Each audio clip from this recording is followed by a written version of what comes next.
Oke, udah recording.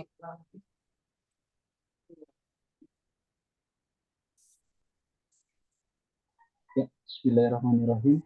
Assalamualaikum warahmatullahi wabarakatuh. Waalaikumsalam warahmatullahi wabarakatuh.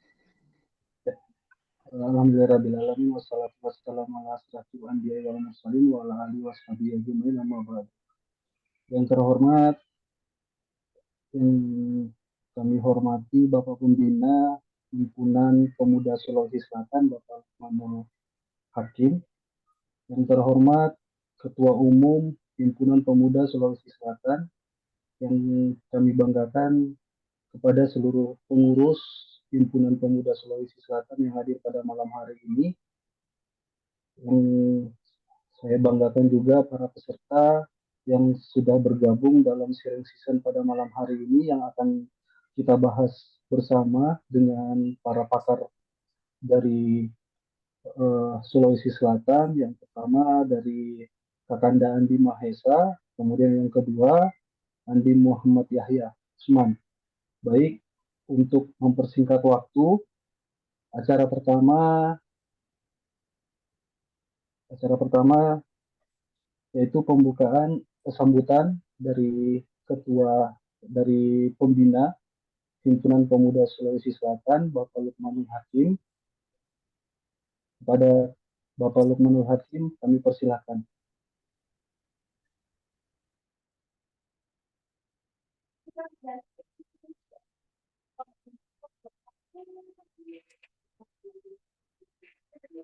Hari pembina.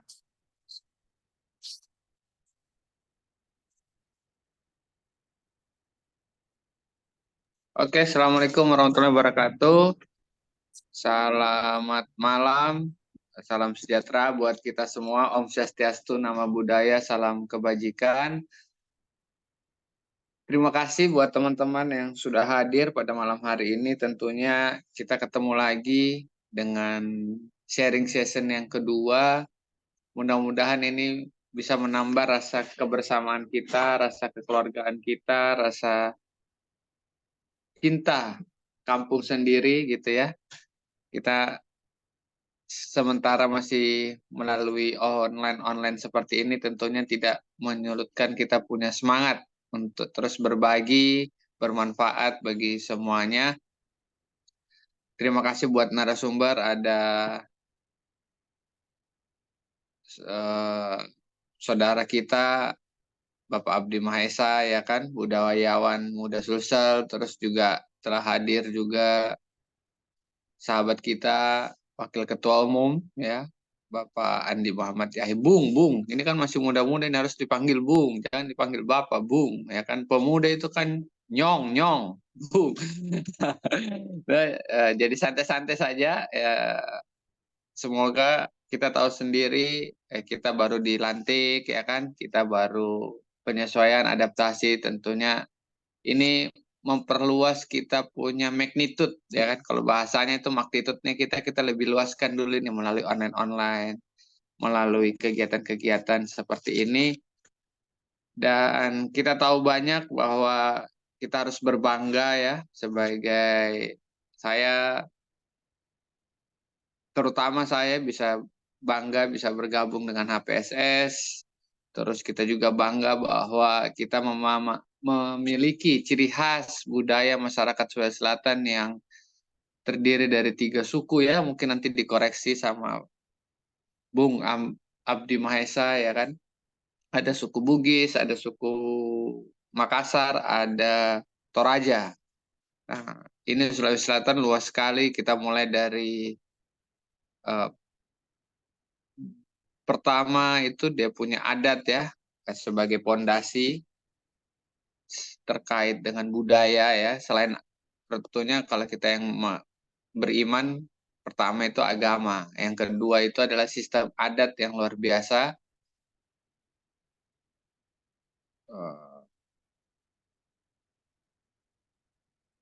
Oke, ada pesan sponsor masuk dari Wasekjen, jadi siap. Kita tahu sendiri ya, mungkin nanti ditambah-tambahkan saja ini yang ada di pemahaman saya, karena orang keluarga saya juga asli Mengonsidi di Makassar ya. Ya tentunya kalau yang saya perhatikan adalah dan saya rasakan bahwa sistem adatnya yang istimewa masyarakat Sulawesi Selatan ini. Dan norma sosialnya tidak terpisahkan dari kehidupan sehari-hari sehingga menjadi panduan kita dalam melakukan interaksi sosial antara manusia ya kan, antara suku, agama dan ras yang ada di Indonesia ini. Kehidupan sosial dan agama terutama ya. Makassar itu kuat sekali, dia punya saling menghormati. Terus seni budaya kita juga yang beragam di Sulawesi Selatan ini sebagai prolog ya, sebagai pemantik diskusi yang akan dibawakan nanti sama Bung Abdi Mahesa sama Bung Andi Muhammad Yahya ya. Nah, seni budaya yang beragam seperti tari-tarian ya kan. Terus di Toraja juga ada seni ukir ya kan. Itu sebagai kekayaan budaya Sulawesi Selatan. Nah, yang tidak kalah penting itu pakaian adatnya ya kan, yang elegan. Kalau mungkin kalau perempuan suka pakai baju bodo, terus termasuk juga laki-lakinya dengan khas, dengan badik, dengan macam-macam lah. Luar biasa, termasuk baik untuk pernikahan, untuk acara-acara nasional maupun acara internasional, budaya kita juga sering dipertontonkan oleh penyelenggara baik di internasional ataupun nasional. Nah, ini yang mantap-mantap, ini yang kesukaannya sama Aufar, kuliner ya kan. Aufar itu dia sudah suka angkat-angkat beban, nah dia pergi makan coto. Nah, itu badannya supaya dia bisa tanggap bencana, karena dia tadi barusan sebelum mulai dia harus latihan banyak tanggap bencana. Jadi coto Makassar, kondro, palu basah, wah macam-macam lagi. Ada lagi sop ubi, ada lagi barongko, bolu peca, ya kan? Macam-macam itu ciri khasnya makanan. Tentunya kalau dijuluki mungkin provinsi makan enak juga bisa, bukan hanya kota ya kan, provinsi makan enak gitu kan, yang memiliki banyak variatif. Nah, timbangan kalau pulang dari Makassar, timbangan berat badan sama kartu kredit karena makan terus lupa cicilan apa semua, yang penting makan dulu. Jadi tenang-tenang saja, memang itulah ya. Habis bagaimana ya, itulah yang kita rindu kalau pulang di Makassar. Terus lagi arsitektur rumah adat yang memukau, rumah panggung, pahlawan-pahlawan yang ada di Makassar yang memiliki determinasi tinggi, daya juangnya yang membuat kita semangat ya sebagai anak rantau. Udah berapa tuh, Alvar? Tebak, Alvar, nanti kuis dapat voucher jadi ketua KPPS KPPS di kelurahan masing-masing ya kan. Ada upacara pemakaman yang unik ya, dari patung, kayu-kayu dan batu-batu yang mengesankan di Toraja, dan tentunya kearifan lokal dan sumber daya alam yang dimiliki seperti hutan dan lahan pertanian. Ada, kita punya mungkin di sana desa wisata ya, atau perkebunan wisata, ada malino, ada ramang-ramang dan lain-lain. Sumber daya alamnya juga kita kuat ya, ada di sana salah satu pertanian terbesar di Indonesia itu adalah salah satu provinsi Sulawesi Selatan. Kedua juga semen ya, bahan baku semen di sana kita juga punya gitu kan. Pantai dan pulau-pulau kita punya yang indah-indah gitu ya. Jadi sangat banyak keragaman budaya dan warisan tradisional yang kaya, menjadikan Sulawesi Selatan itu sebagai destinasi yang menarik bagi siapapun, termasuk wisatawan lokal ataupun wisatawan internasional ya, yang ingin menjelajahi kekayaan budaya Indonesia, salah satunya di Sulawesi Selatan. Nah, tugas kita mungkin sebagai penerus generasi ya, penerus eh, pewaris lah ya. Nah, kita harus jaga nih, melestarikan budaya-budaya yang berharga tersebut. Tentunya ini sebagai pemantik diskusi eh, akan dilanjutkan oleh Bung Abdi Mahesa ya, sama Bung Andi Yahya. Saya rasa tetap semangat untuk menjaga ciri khas ini dan melestarikan budaya ini terus kita gaungkan sebagai Himpunan Pemuda Sulawesi Selatan, keluarga besar Himpunan Pemuda Sulawesi Selatan. Itu saja dari saya pengantarnya. Jika ada yang ingin ditambahkan, saya persilakan. Saya akhiri. Wassalamualaikum warahmatullahi wabarakatuh. Selamat mengikuti sharing session ini dengan penuh bahagia. Asal ada kopi di samping dan pisang goreng. Bagaimana, Alvar? Kau kan di kafe, kalau kita kan di rumah aja. Ya salam. Oke. Assalamualaikum warahmatullahi wabarakatuh. Silakan Pak Moderator. Tutup ya. Waalaikumsalam. Weh, paketku Ji. Ya. Siap, Pak Ketua. Ini baru selesai ditutup. Jadi kita intinya harus menjaga warisan budaya, Pak Ketua. Karena sangat banyak keragaman terus. budaya dan tradisional yang kita miliki. Silakan Pak Ketua, Pak Moderator. Assalamualaikum warahmatullahi wabarakatuh. Waalaikumsalam warahmatullahi wabarakatuh. Ya, terima kasih Bapak Pembina Himpunan Pemuda Sulawesi Selatan, Bapak Lukmanul Hakim, atas arahan dan masukannya kepada seluruh peserta yang hadir pada malam hari ini, baik Ketua Umum, Wakil Ketua Umum, pengurus Himpunan Pemuda Sulawesi Selatan, dan para peserta yang hadir pada malam hari ini. Terima kasih banyak Pak atas saran dan masukannya. Semoga Himpunan Pemuda Sulawesi Selatan akan berkembang sesuai harapan kita masing-masing dengan pengurus yang ada saat ini, serta membawa pemuda-pemudi Sulawesi Selatan di tanah rantau. Terima kasih banyak Pak. Baik, selanjutnya saya persilahkan kepada Ketua Umum Himpunan Pemuda Sulawesi Selatan untuk memberikan arahan dan sambutannya pada season pada malam hari ini. Waktunya kami persilahkan. Ya, oke. Terima kasih Pak Moderator. Assalamualaikum warahmatullahi wabarakatuh. Yang saya hormati para pengurus HPSS, juga penasihat dan juga pembina yang sudah monitor, dan khususnya Pak Lukman yang sudah memberikan arahannya lebih dulu tadi, juga testimoninya.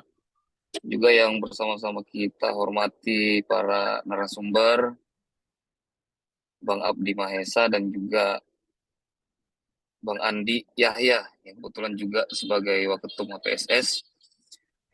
Syukur alhamdulillah kita bisa melaksanakan acara Zoom ini yang memang merupakan sharing session ketiga HPSS. Alhamdulillah ini termasuk konsisten lah. Jadi di setiap bulan kita laksanakan sharing session seperti ini, dan memang sudah kita lihat sendiri manfaatnya sangat mumpuni lah untuk semua barisan HPSS maupun di luar HPSS, karena memang dibuka secara terbuka.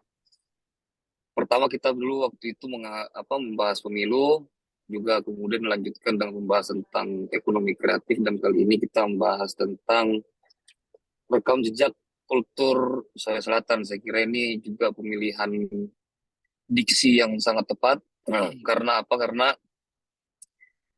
begitu banyak perantau di Jabodetabek, dan yang khususnya yang sudah kita saring ke dalam Himpunan Pemuda Sulawesi Selatan, di mana memang rata-rata anak-anak HPSS ini seperti yang sudah kita ketahui juga ya, itu sudah beranak pinak di Jabodetabek gitu. Jadi bukan sekedar mahasiswa, bukan sekedar orang yang bekerja di sini kontrak kemudian pulang, tapi sudah beranak pinak, sudah berkeluarga di sini juga, bukan tidak mungkin, malah hidup dan matinya sudah di perantauan seperti itu, sama seperti saya juga dan teman-teman yang lain.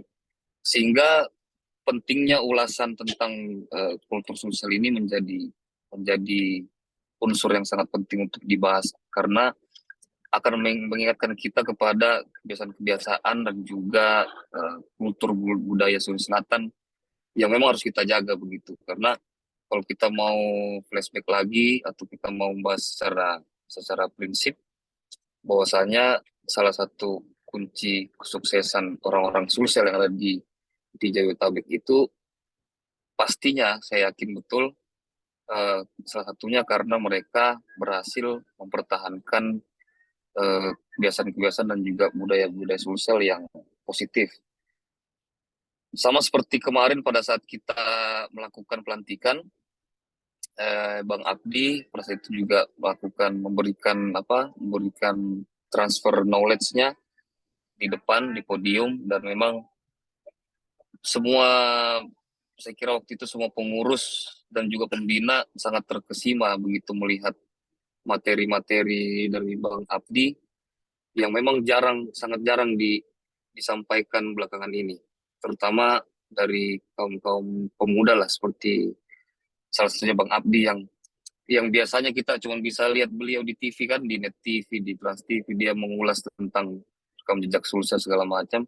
Pada saat itu alhamdulillah beliau bisa menyampaikan langsung ke kita dan materinya sangat luar biasa, dan itu baru disampaikan kurang lebih selama 10 menit.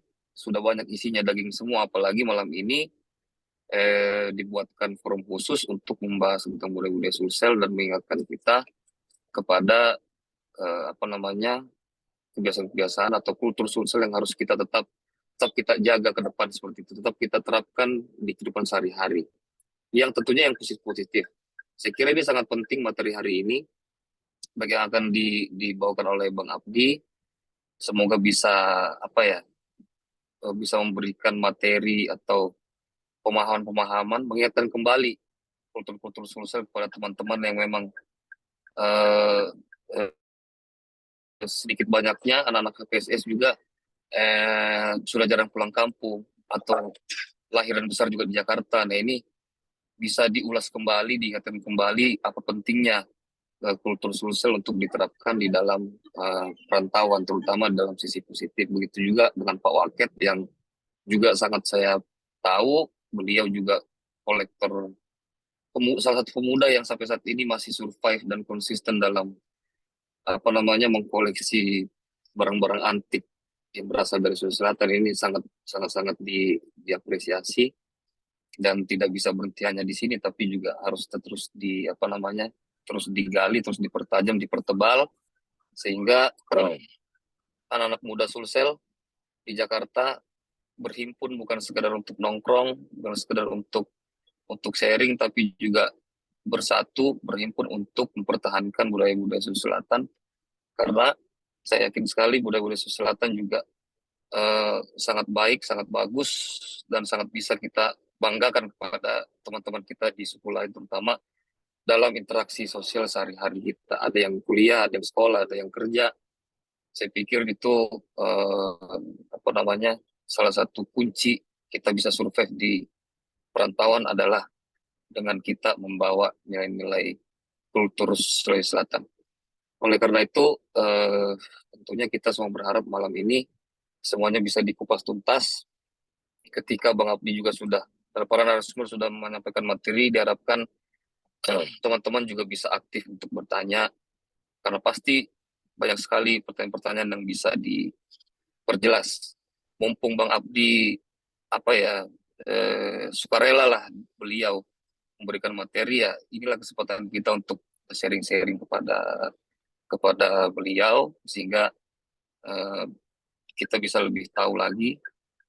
Bahkan Pak Bina kemarin itu, Pak Said juga bilang banyak juga hal-hal baru yang ternyata kita baru tahu, padahal kita sudah berpuluh-puluh tahun begitu lahir dan besar di Sulawesi Selatan, tapi banyak hal memang yang ternyata kita baru tahu gitu, karena memang baru diasah lagi oleh Bang Abdi. Nah, inilah yang perlu kita apresiasi, dan kita berdoa, berharap supaya orang-orang seperti Bang Abdi ini tetap ada, tetap survive, demi mempertahankan budaya Sulsel. Oleh karena itu kita wajib untuk mendoakan beliau supaya apa yang sedang beliau jalani di perantauan, baik itu pendidikan maupun pekerjaan, semuanya bisa dilancarkan oleh Allah Subhanahu wa taala. Jadi saya ucapkan sekali lagi selamat mengikuti sharing session kali ini. Semoga bisa berjalan lancar sebagaimana yang kita harapkan. Demikian pembuka dari saya dengan mengucap Bismillahirrahmanirrahim, sharing session mengulas rekam jejak kultur Sulsel pada malam hari ini dengan ini dinyatakan dibuka. Terima kasih. Akhiron, wassalamualaikum warahmatullahi wabarakatuh. Waalaikumsalam warahmatullahi wabarakatuh. Ya, terima kasih.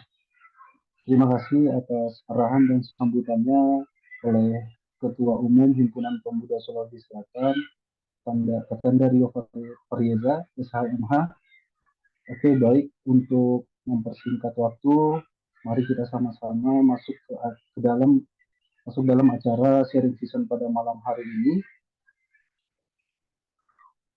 Dari narasumber pertama akan dibawakan oleh Bung Abdi Mahesa selaku budayawan muda Sulawesi Selatan. Untuk waktu, Bung Abdi Mahesa kami persilahkan. Ya, sebelum materi yang akan dibawakan oleh Bung Abdi Mahesa, saya akan membacakan sedikit tentang CV beliau. Nama Abdi Mahesa, lahir di Kota Parepare pada tanggal 18 Mei 1998, beralamat di Jakarta, Apartemen Kalibata City, Tower Anggrek, nomor 5C, Jakarta Selatan. Untuk di Makassar, Villa Racing Center, Blok I, nomor 2. Dan Perumnas di Bojong, Blok C, nomor 57, Watampone. Minat dari Bung Abdi Mahesa yaitu passion di bidang sejarah, kebudayaan tradisional, dan kesusastraan. Untuk pendidikannya dari SD 10 Bandrunge, SMP 1 Watampone, kemudian melanjutkan SMKN 7 Bone dengan jurusan perhotelan, kemudian melanjutkan S1-nya di Universitas Hasanuddin dengan mengambil jurusan Sastra Bugis Makassar dari tahun 2016 sampai 2021. Kemudian melanjutkan S2-nya di Universitas Indonesia dengan jurusan Ilmu Susastra dari tahun 2022 sampai sekarang. Pengalaman beliau yang pertama, Sekretaris Dewan Adat Bone, Dewan Kebudayaan Kota Makassar, Ketua Yayasan Muda Beradat, Pengurus Pusat Kepmi Bone, Pengurus Pusat IKA Alumni SMP 1 Watampone bidang seni dan budaya, Pengurus Pusat IKA Unhas Divisi Metaverse dan Artificial Intelligence. Untuk penghargaan beliau, pertama budayawan muda Sulawesi Selatan, pemuda paling berpengaruh oleh Kemenpora. Yang ketiga, Inspiring Alumni Universitas Hasanuddin, penerima beasiswa LPDP Kementerian Keuangan RI, penerima beasiswa berprestasi Pemprov Sulsel, dan tokoh budaya Sulsel oleh Pemprov Sulawesi Selatan. Untuk keahlian beliau, kemampuan mengolah narasi, memiliki kemampuan membaca aksara kuno Bugis dengan bahasa yang arkais. Public speaking yang bagus. Untuk kegemaran beliau ada 3, membaca berita, traveling, dan nonton film. Untuk kontaknya sudah tersedia juga, baik nomor WA, email, Instagram, Facebook, dan Twitter. Jika teman-teman ada yang ingin mengajak untuk memberikan materi tentang kultur Sulawesi Selatan, bisa menghubungi langsung beliaunya. Ya, terima kasih. Untuk selanjutnya mari kita sambut Bung Abdi Mahesa untuk memberikan sharing seasonnya pada malam hari ini. Ya, baik, terima kasih.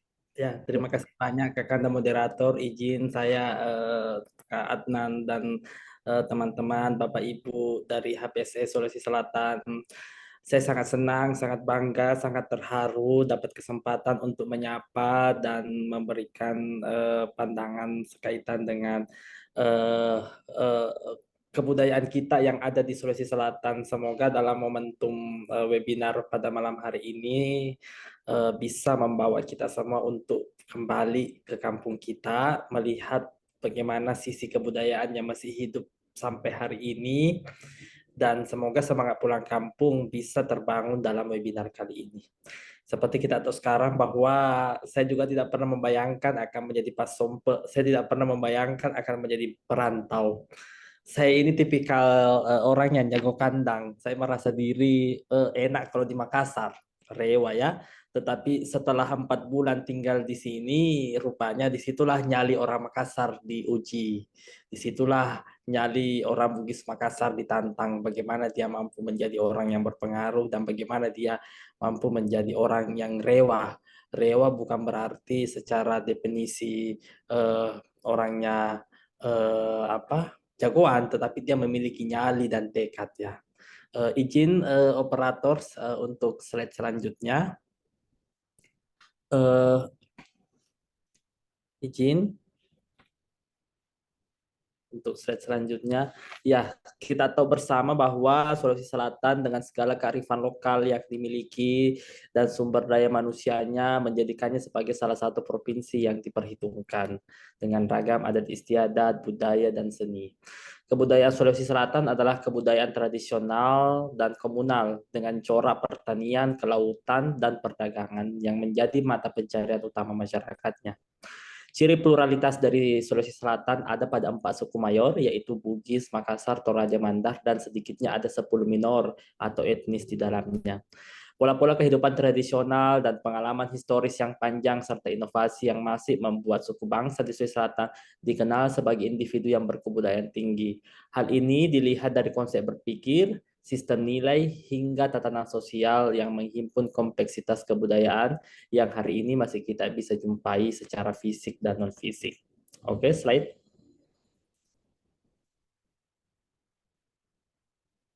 Nah, ini beberapa ragam budaya Sulawesi Selatan yang berhasil terdaftar, yang berhasil diratifikasi, dan berhasil ditetapkan oleh Kementerian Pendidikan dan Kebudayaan sebagai warisan budaya tak benda.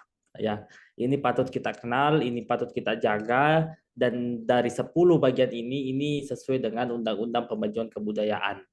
Yang pertama yaitu tradisi lisan. Ya, seperti kita kenal bahwa di daerah Bugis ada namanya Masure, ya, pembacaan naskah kuno dengan metode pelantunan dan pengiramaan atau didendangkan, ya. Yang kedua ada namanya royong, ya. Royong ini merupakan nyanyian-nyanyian Nina Bobo, ya, atau sebuah bentuk ungkapan doa, pengharapan, dan cita-cita yang luhur dari orang-orang Makassar, dan tradisi ini hampir saat ini masih bisa dijumpai di Kabupaten Goa, tepatnya di Kecamatan Bontonompo.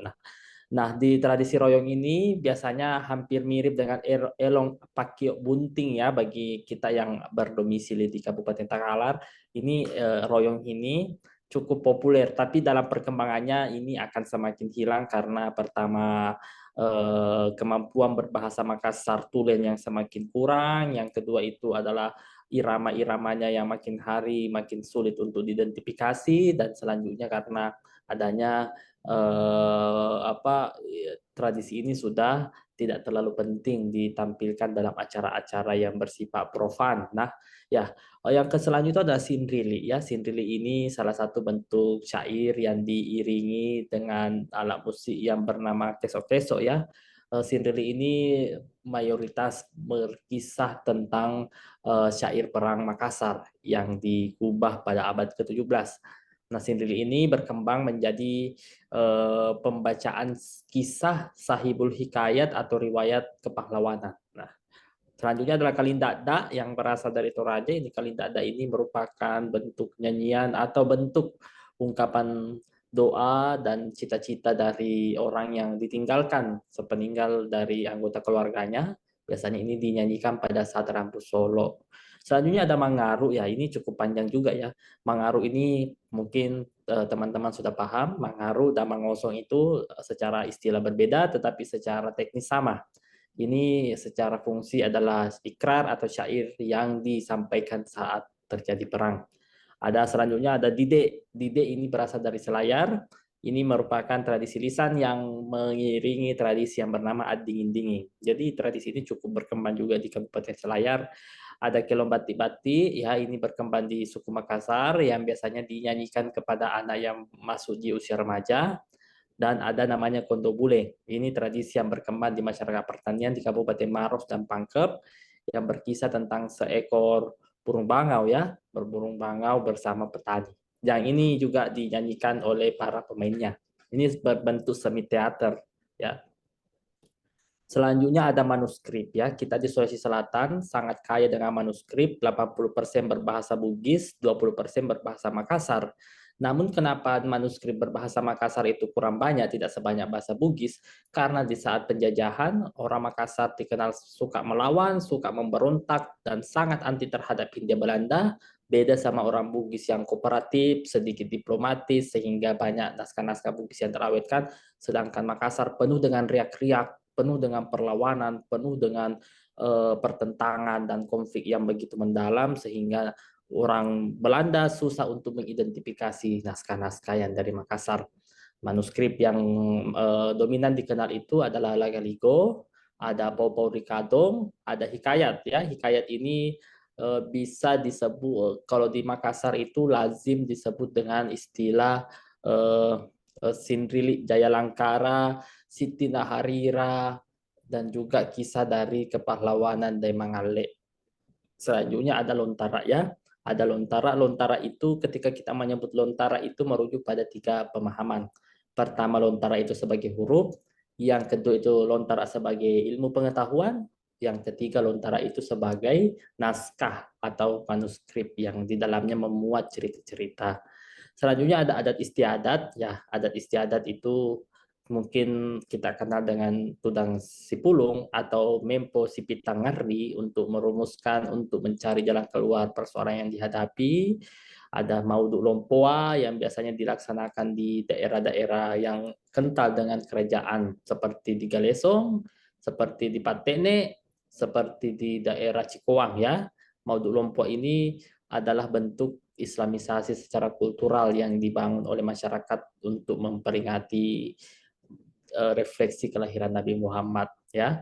Ada Mapadendang. Mapadendang itu adalah tradisi masyarakat agraris ya, untuk sebagai rasa syukur atas hasil panen yang melimpah. Ada Mapalili.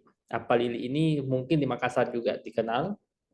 Mapalili ini semacam upacara awal untuk menanam padi supaya padinya tidak terkena pusah atau tidak terganggu, sehingga mereka mengawali dengan ritual Mapalili. Ada Rambu Solo, ada Mapogo Sihanua, ada Marimpa Salo, dan ada Malangi Araja. Ini cukup banyak ya untuk berbicara masalah ritus.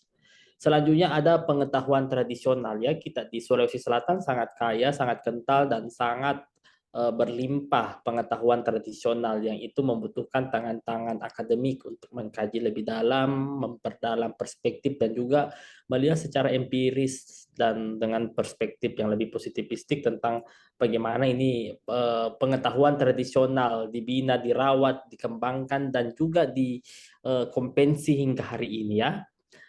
Beberapa bentuk pengetahuan tradisional yang sampai hari ini masih bisa kita jumpai dan masih bisa kita identifikasi, yaitu ada dongeng, ada lagu tradisional, ada ramuan obat-obatan, ada ramalan ya. Kita di Bugis ada namanya kutika ya, kutika. Ada teknik pembuatan perahu, ada teknik menenun, ada teknik menempa besi, ada makanan tradisional, ada papasang atau pasang. Selanjutnya ada teknologi tradisional ya, bagaimana orang Sulawesi Selatan berhasil, mampu, dan juga sukses dalam merekonstruksi pembangunan perahu pinisi, rumah tongkonan, dan berbagai rumah-rumah tradisional lainnya. Ada juga kesenian ya, kita orang Sulawesi Selatan itu memiliki kemampuan seni sesuai dan beradaptasi dari kondisi geografis kita ya. Karakter laki-laki, karakter maskulinitas itu diwakili dengan irama musik yang begitu rempak, begitu cadas, begitu keras, begitu kencang. Itu karakter maskulin. Dan karakter feminim itu seperti angin yang berhembus, seperti angin yang semilir, bayu yang menghembus, itu tergambar ya secara simbolis dari tarian-tarian Sulawesi Selatan yang pada umumnya bersifat pelan namun melebih ya melebih atau berkarisma. Itu bisa tergambar dari penampilan tari Pakarena ya. Sekencang-kencang apapun iramanya, sekeras-keras apapun lantunan dan tabuhan gendangnya, tundrupakan jarak, tetapi itu tidak mempengaruhi kemampuan dan tidak mempengaruhi gaya gerakan dari penarinya itu ya. Jadi tarian itu, rampak gendang itu, tundrupakan jarak itu merupakan simbolisasi dari ombak yang tak henti-hentinya menyapu pantai, sedangkan tarian dari Pakarena itu simbolisasi dari angin yang menghembus dan tergambar dari karakter perempuannya yang tetap anggun ya. Selanjutnya ada bahasa ya. Ada beberapa bahasa yang cukup populer, tapi ada 16 bahasa yang etnik lainnya yang sudah berhasil diidentifikasi dan juga statusnya pasti terancam punah. Selanjutnya ada permainan rakyat ya. Permainan rakyat itu tergambar dari seperti matojang, pacuan perahu, adende-dende, masalo ya. Mungkin itu masih bisa kita saksikan dalam sehari-hari. Selanjutnya ada olahraga tradisional, ada namanya sepak raga, malanca, sipa amanca ya. Malanca itu adu betis, sedangkan amanca itu seni bela diri. Kalau sepak raga itu araga ya, kalau bahasa Makassar itu bagaimana dia secara kerjasama, solidaritas, membangun kolaborasi sesama pemain untuk mengoper bola takraw sehingga tidak jatuh. Oke, slide. Topografi ya, kondisi geografis inilah yang membentuk masyarakat Sulawesi kebudayaan dan mata pencarian ya. Suara pantai dan dataran tinggi maupun dataran rendah membentuk pola kebudayaan di bidang agraris dan maritim. Kalau Turate atau dataran tinggi atau Topak Bulu, mayoritas masyarakatnya bergerak di bidang agraris dan mereka menghasilkan pengetahuan juga di bidang agraris.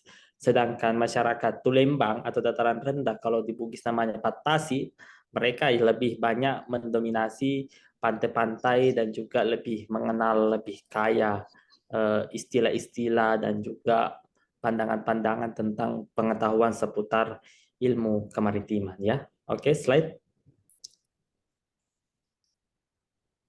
Nah, corak budaya maritim dan agraris ya. Kalau pertanyaan itu lazim kita temukan ada namanya Appalili, ada namanya Madojabine, ada namanya Katoboko, dan ada namanya Appadeko. Itu rata-rata rasa syukur hasil tanaman. Artinya pratanam dan pasca tanam. Pratanam itu adalah Appalili atau Madojabine, sedangkan pasca tanam itu namanya Appadeko ya untuk meramaikan saat musim kemarau. Selanjutnya ada maritim ya. Maritim ini kebanyakan juga bersifat kesyukurannya seperti di Sinjai ada namanya Marim Pasalo, ada namanya Maceratasi kalau di Luwu, ada namanya Maudu Cikowang kalau di Takalar, ada juga namanya Parturani, ada namanya Macerat Taparan dan Anyorolopi. Masing-masing budaya ini juga sebenarnya rasa syukur dan juga bentuk memohon restu kepada Tuhan. Jadi ada pra dan ada yang pasca. Oke, slide. Nah, kalau kita berbicara tentang aksara ya, puncak pencapaian tertinggi dalam sejarah dan peradaban manusia itu ditentukan dan dibuktikan saat mereka berhasil menerima tulisan. Mereka berhasil membuat tulisan, mereka berhasil memvisualisasikan simbol-simbol dari pemikiran mereka di dalam teks-teks itu, dan juga sebagai bekal bahwa tulisan itu merupakan alat untuk mentransfer pesan ke masa depan sehingga bisa dibaca hari ini. Jadi nenek moyang kita orang Sulawesi Selatan adalah nenek moyang yang jeli karena dia di masa lampau sudah mempersiapkan bekal yang akan dibaca oleh generasi berikutnya. Jadi tugas kita sekarang adalah membaca pesan yang ada di masa lalu untuk mempertegas identitas kita. Oke, slide. Saya juga lebih cenderung pada simbolisasi biner dalam ruang aktivitas ya. Kalau laki-laki Bugis itu identik dengan pekerjaan keras yang membutuhkan fisik yang kuat ya, seperti penempaan besi. Nah, ini kebanyakan laki-laki yang lakukan ini. Sangat jarang itu perempuan melakukan penempaan besi ya. Karena ini laki-laki menghasilkan alat untuk bukan menutup alat untuk membela harga diri. Makanya diciptakan keris dan senjata-senjata lainnya. Jadi biner ini berfungsi untuk menjaga harga diri. Laki-laki menciptakan keris, badik, tombak, segala macam itu untuk membela harga diri. Sedangkan perempuan menghasilkan sarung untuk menutup harga diri atau untuk menjaga harga diri.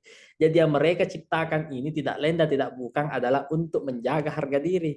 Sarung untuk menutupi badan agar tidak telanjang, dan badik dipakai untuk membela dan juga melawan hal-hal yang akan mengganggu sirik kita. Ya, seperti itu. Oke, slide. Ini cukup panjang materinya, jadi saya mau maaf cukup agak cepat ya supaya bisa sesuai dengan durasi waktu. Ritual dalam budaya, ya. Secara umum ada 4 sebenarnya budaya di Sulawesi Selatan kalau mau dikelompokkan. Ada ritus hidup, ya. Ritus hidup itu meliputi upacara kelahiran, perkawinan, dan kematian, ya. Acara kelahiran dulu kalau di Bugis namanya macera wetang, ya. Kalau di Makassar ada perkawinan, ya. Di Bugis juga mengenal itu. Perkawinannya itu kalau di Bugis panjang, ya, ada pranikah. Ada namanya ajangan-jangan kalau di Makassar, ada namanya akorontigi atau tudampen, ya. Ada juga namanya masita besem atau marola, ya. Jadi ini cukup panjang ini dan ditutup oleh upacara kematian. Itu ritus hidup. Selanjutnya ada ungkapan rasa syukur, ya. Ungkapan rasa syukur itu orang Bugis itu sangat suka bersyukur, ya. Makanya menurut pandangan orang-orang barat, orang Bugis Makassar itu gampang untuk dimainkan karena rasa kesyukurannya kuat. Tapi saya pikir sekalipun dia bersyukur, dia juga tetap memiliki etos kerja. Dia memiliki rasa syukur karena dia tidak melewatkan setiap apapun rezeki yang dia nikmati. Caranya mereka untuk merefleksikan, membangun kearifan lokalnya supaya dia tidak mengoah, dia tidak balala, ya dia selalu bersyukur. Yang syukuran itu diungkapkan hari ini melalui ritual. Yang hari ini mungkin dipandang oleh berbagai kalangan sebagai bentuk hal yang bid'ah, syirik atau semacamnya, ya. Sedangkan rasa syukur itu merupakan salah satu bentuk ungkapan yang disimbolisasikan melalui perangkat-perangkat yang ada di sekitar mereka. Selanjutnya ada peringatan atau memorial, ya. Ini peringatan ini biasa dilakukan 1 kali 1 tahun, ya. Ada Mauduk Cikoang yang dilakukan di Mangarabombang, ya, di Takalar untuk memperingati kehadiran Syekh Jalaluddin di sana. Selanjutnya ada acara Macera Kalompoang, ya, diadakan di Goa setelah hari Idul Adha. Ini memori. Jadi keberadaan pusaka, keberadaan senjata itu tidak lain dan tidak bukan untuk dikenang dan sebagai bentuk memori kolektif, ya. Artinya suatu monumen yang menjadi ingatan kolektif masyarakat yang masih mengkultuskan itu. Dan ada namanya tolak bala terakhir. Ini tolak bala ini kalau di Makassar namanya songka bala. Ini tradisi yang cukup populer ketika terjadi bencana, ketika terjadi penyakit, mereka melakukan ritual tolak bala, songka bala kalau di Makassar, kalau di Bugis itu namanya appalili. Jadi sampai saat ini saya masih menjumpai dan masih sering melihat tradisi-tradisi ini berlangsung. Tinggal kita mau mengidentifikasi dan menerjemahkan secara akademik, ya, apa makna filosofi, simbol, dan juga pesan yang tersirat dari tradisi-tradisi yang ada seperti hari ini. Oke, slide. Ya, ini berhubung karena mayoritas yang hadir pada hari ini, pada webinar pada malam hari ini adalah perantau, maka saya akan melihat perspektif bagaimana budaya merantau itu sudah berkembang, ya. Bagaimana perspektif merantau itu berkembang. Nah, meskipun terdapat perkecualian, setidaknya filosofi hidup para perantau Bugis Makassar sebagai salah satu masyarakat dengan tingkat migrasi yang sangat tinggi, ya. Jadi kita harus bangga, ya, bahwa tingkat migrasi kita ini orang Bugis ini berperang untuk menyuplai imigran, ya, pekerja-pekerja di masa lampau, tetapi pekerja-pekerja itu berhasil hari ini, ya. Mungkin kita dikatakan bangsa Viking atau bangsa yang invasif, ya tidak ada masalah. justru itulah memang slogan kita. Di mana bumi dipijak, disitulah sirih ditegakkan. Jadi memang sejak dulu saya sangat sepakat itu. Saya sangat sepakat ketika ada konotasi negatif mengatakan bahwa bangsa Bugis itu adalah bangsa yang impasif. Saya sebagai orang Bugis juga menyatakan seperti itu. Karena ada dua naskah yang saya kaji, naskah Babat Tanah Jawi dan Tufat An-Nafis dari Melayu juga menggambarkan bahwa orang Bugis Makassar itu orang-orang yang impasif dan tercatat dalam sejarah, ya. Jadi kita harus bangga, walaupun konotasinya negatif di luar, tetapi itulah ideologi yang kita anut bahwa hari ini bukan orang Bugis Makassar kalau dia tidak merantau. Nah, salah satu syarat untuk jadi pemimpin dia harus merantau dulu. Nah, migrasi Bugis Makassar ini didorong oleh nilai budaya yang mereka miliki. Orang Bugis Makassar menyebut dengan istilah sompe yang secara harfiah berarti tanah rantau. Oke, slide. Nah, inilah pola-pola migrasi bangsa Bugis Makassar. Pola pertama yaitu popas sompe, ya. Ini seperti kita semua. Pola migrasi yang sementara dan biasanya tidak mengikut sertakan keluarga. Ya, ini yang saya alami hari ini. Ini bersifat person, ya, tidak mengikutkan keluarga.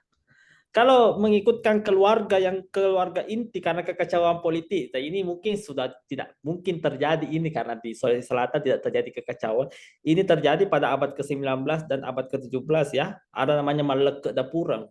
Semua orang pergi ke Kolaka, ke Kalimantan Timur, ke Buah Pinang, ke Tawau, ke Semenanjung karena terjadi kekacauan politik, ya. Jadi orang Bugis Makassar itu bukan pelari, bukan pelarian. Tetapi dia sudah tidak sepakat dengan sistem yang berlaku, daripada dia diperintah oleh pemimpin yang zolim, lebih baik dia pergi tinggalkan kampungnya. Ya, ini disebut dengan Maleke Dapurang, ya. Ini Maleke Dapurang. Selanjutnya ada namanya Ripopangi Tanah. Ya, ini yang mudah-mudahan tidak akan pernah terjadi, ya, dan mudah-mudahan tidak ada dari HPSS yang mengalami ini. Ripopangi Tanah ini adalah oknum yang diusir dari daerahnya karena melanggar adat dan hukum. Ya, jadi dulu ada istilah namanya Tomalaweng. Ya, Tomalaweng itu adalah persoalan kesusilaan, mungkin karena perzinahan atau semacamnya, sehingga oleh adat ditentukan bahwa kau harus pergi. Posisi sosialnya dicabut, eksistensinya dicabut, dan juga perannya juga dicabut. Makanya dia harus pergi, ripali atau ripopangi tanah. Makanya banyak yang merantau, itu perantau itu karena tiga. Pertama pas sompe, yang kedua Maleke Dapurang, yang ketiga ripopangi tanah. Untuk pas sompe itu motifnya ada tiga juga. Pertama karena pendidikan, yang kedua karena ekonomi, yang ketiga karena percintaan atau perkawinan. Ya. Perempuan Bugis menikah sama laki-laki dari kampung lain, ya diikut sama suaminya. Ya, jadi pas sompe itu karena tiga. Pertama pendidikan, yang kedua karena ekonomi atau pekerjaan, yang ketiga karena cinta atau jodoh. Dia mas sompe, ya. Sehingga banyak lagu mengatakan bahwa usapuru bulu ulimbat tasi nareko nyawa miku sapat teawa nalure. Itu contoh yang mereka tanamkan dalam dirinya. Artinya boleh nak palelewin tenrek ketujuh mata balina surisah. Saya dari ke berbagai negeri, ke berbagai wilayah, namun tak akan kujumpai gadis secantik engkau walaupun engkau tidak sesuku dengan aku. Mau nih si bone macece siugi temapuji takku selek toko. Walaupun sedunia membenci dan sekampung tidak merestui, tapi saya tidak akan berpaling darimu. Jadi cinta itu adalah cinta yang betul-betul mati, ya. Makanya banyak bukan orang Bugis Makassar kalau dia tidak menikah di tanah rantau dengan orang lain. Saya merekomendasikan itu. Pelarian untuk dari Wampanai, cari jodoh yang di luar orang Bugis, karena memang nenek moyang kita sudah melakukan itu di masa lampau, ya, supaya kita lebih banyak memperlebar regenerasi orang Bugis Makassar di tanah rantau. Oke, slide selanjutnya, Tabe. Ya, ini ada beberapa semboyan, ya, orang Bugis Makassar.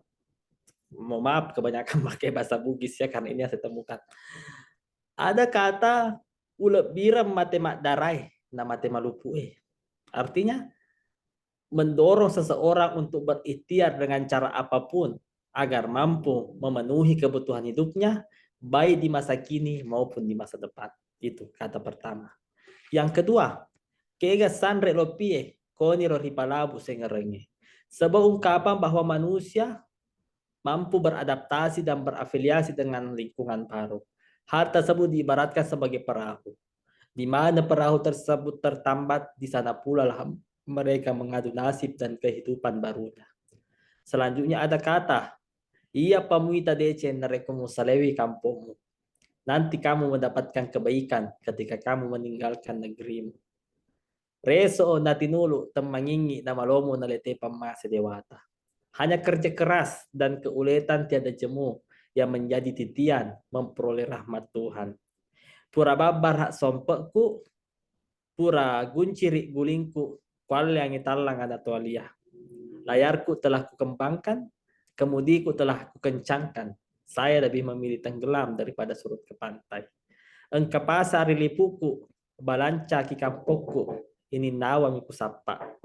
Ada pasar di kampungku, ada uang belanja di asalku, namun hanya mencari ketenangan batin yang aku cari. Slide. Nah, ini papasang dari bahasa Makassar lagi. Inakke te aja alam bak lame, ero ka alam baleko na irilangi ka. Saya tidak mau merambat seperti ubi, tapi saya ingin merambat seperti sirih yang naik ke langit. Tangara kigau nun neian walle an rongguru. Amati perbuatanmu dan jadikanlah pelajaran. Alle baji keadaan tangan iko dia. Ambil yang baik dan hindari yang buruk. Slide. Ya, ini hal lain ini nanti boleh di-share karena mungkin lebih panjang lagi. Mungkin sekian ya, kulemi ku parapi di dale kalak berita ngaseng. Sahabat na takadapi ni riwatu takabatua punania ero pakuta na mero ri sareang ri dale kalak berita ne bangia. Kuleki ri pawangi mingka nia pakuta nang siagang api lajar ero kiri sipatang kisi pitangari. Kuasang si kuani kurabi papa kata aja loriol ala bireta mana ya rekua kata salangan ya si bawa tak kalupangan ya memang perantau itu memang sedikit kesimpulan bahwa memang semangat merantau itu merupakan semangat yang dimana Bugis sentris itu memang kuat ya. Saya yakini setelah 4 bulan tinggal di Jakarta, saya merasakan bahwa Bugis sentris itu sangat kuat hari ini untuk dibangun. Karena Tea Kaero Riparewai, ya. Tea Kaero Rikalakalai Siagang Agangku Batu Ki Kampus kah. Jadi memang saya alami sendiri bahwa kita tidak mau dikalah. Ya. Kita memiliki semangat pantang menyerah. Kita memiliki suatu spirit yang tidak akan mampu dipengaruhi oleh hal apapun. Jadi dalam webinar kali ini mungkin kita memiliki perasaan yang sama sebagai seorang perantau. Bagaimana kita memiliki suatu prinsip ya kalau kita pulang kampung. Ada satu pandangan dari bahasa Bugis. Nanti saya terjemahkan ke bahasa Makassar. Lao sapa dece li sumapa dece ya. Bahasa puna bahasa Makassar na nikana lampa aboya baji motere ang baji ya. Itu yang kita bawa.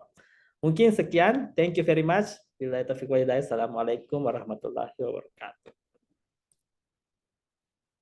Waalaikumsalam warahmatullahi wabarakatuh.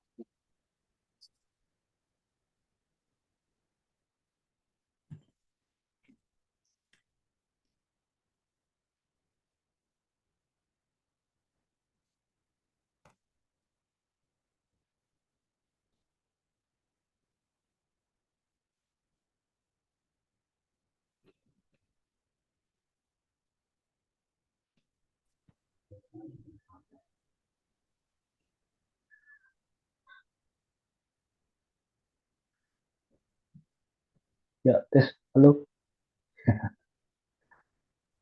Masuk nih, masuk nih. Masuk. Oke. Yang penting itu cari istri orang luar dari Sulawesi di ganti daftar di kalau ini memang yang kita sudah begitu nih. Ya, terima kasih banyak atas sharing sesinya dari Bung Abdi Mahesa tentang mata rantai kebudayaan Sulawesi Selatan dalam semangat merantau. Begitu banyak hal baru yang semua peserta temukan dapatkan pada malam hari ini, terutama Aufar mungkin di. Jadi Aufar jangan kita dari Makassar, tapi dari tanah rantau. Gitu Aufar di. Nah, untuk mempersingkat waktu, izin Bung Abdi Mahesa eh,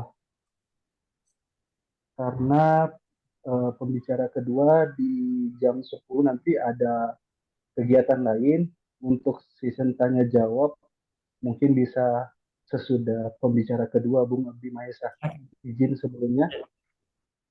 Ya, jadi saya minta waktu tak nanti beberapa menit ke depan untuk bisa menunggu season tanya jawab. Oke, baik teman-teman semua, untuk mempersingkat waktu, saya selaku moderator melanjutkan season sharing yang kedua yang akan dibawakan oleh Kakanda Andi Muhammad Yahya Usman. Pada tempat kami persilahkan. Ya. Assalamualaikum warahmatullahi wabarakatuh. Assalamualaikum. Puji syukur kehadirat Tuhan Yang Maha Kuasa, atas berkat dan rahmatnya kita bisa berkumpul di session ini. Jadi mungkin ada penyampaian-penyampaian mungkin yang sebelum materinya yang saya bawakan ini, mungkin sedikit begini. Yang mungkin harus digarisbawahi, saya sih sebenarnya ini bukan basicnya untuk pemateri, khususnya untuk budaya ya. Cuman saya kebetulan saya aktif di dunia budaya.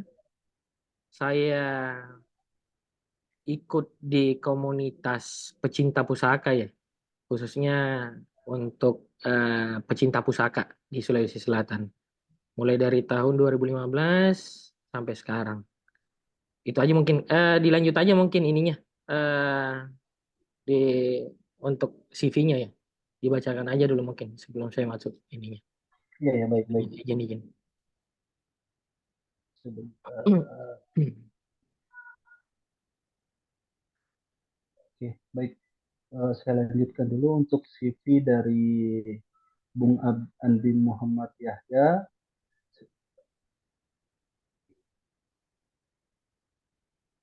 Ya. Untuk nama lengkap Advokat Andi Muhammad Yahya SH. Instagramnya Andi Garing Muhammad N. Yahya. Teleponnya terlampir dengan beralamat Jalan Jembatan Hitam nomor 1 garing 378 RT RW 05 Pekojan Tambora Jakarta Barat. Untuk pendidikannya, pendidikan khusus profesi advokat tahun 2022 dari Universitas Bayangkara Jakarta Raya. Untuk sarjana hukumnya dari tahun 2014 sampai 2020 di Universitas Muslim Indonesia Makassar. Untuk keahliannya mampu bekerja dengan tim maupun pribadi, bekerja keras, kreatif, serta disiplin, cepat dalam menanggapi suatu hal yang baru. Untuk profil beliau, saya seorang pengacara dengan pengalaman lebih dari 3 tahun. Pengacara bertugas memberikan pendampingan hukum agar klien bisa mendapatkan hak-haknya selama menjalani proses hukum.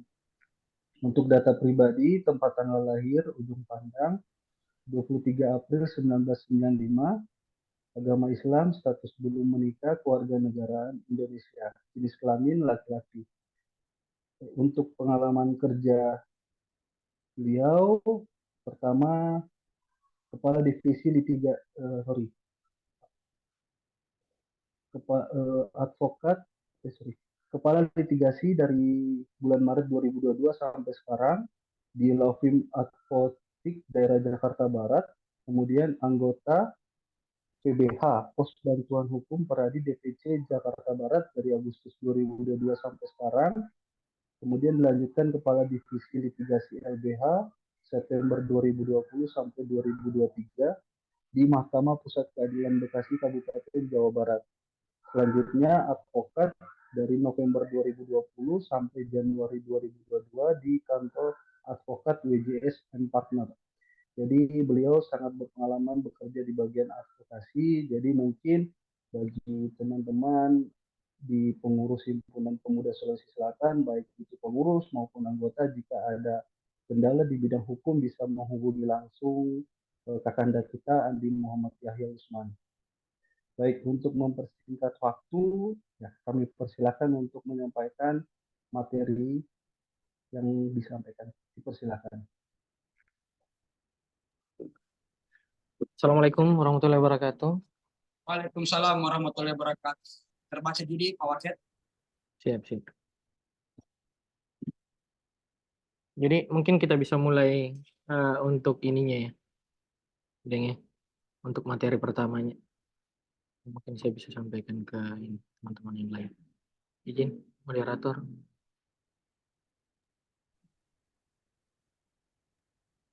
Nggak bisa. Alvar materinya, Alvar? Belum bisa, Alvar. Masih sisi.